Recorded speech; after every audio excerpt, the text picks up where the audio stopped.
En Alimerca lo sabemos. No hace falta ir muy lejos para conseguir uno de los mejores kiwis del mundo. Nos acercamos hasta una de las fincas dedicadas al cultivo de este fruto con la que colaboramos cada temporada.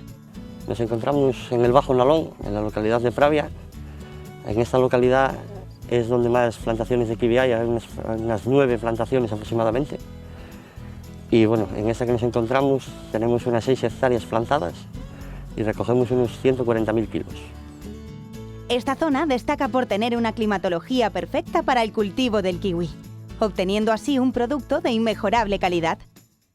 Bueno, aquí en Asturias tenemos una climatología bastante parecida al valle del Yangtze en China, que es de donde es originario el kiwi. Nosotros aquí empezamos la poda a finales de noviembre, primeros de diciembre, se alarga aproximadamente hasta finales de febrero, luego hacemos un pequeño despunte en primavera, hacemos otro despunte ya más a fondo en verano y bueno, durante todo el verano tenemos que regar unos 50 litros por planta y todo ello con fertirrigación.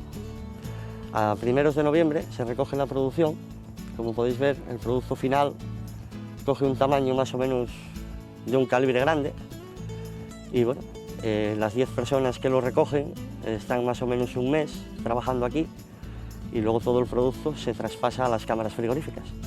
Porque es un producto excelente en textura y sabor, Alimerca siempre ha sido uno de los principales compradores del kiwi asturiano que comercializa bajo su marca Sabrosona.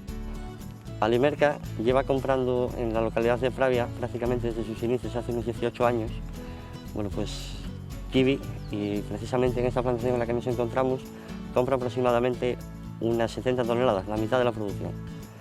También compran otras plantaciones anexas y bueno, sabemos que siempre busca la mejor calidad del producto asturiano.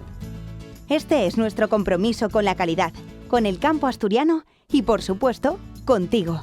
Desde el origen, directamente a tu supermercado Alimerca.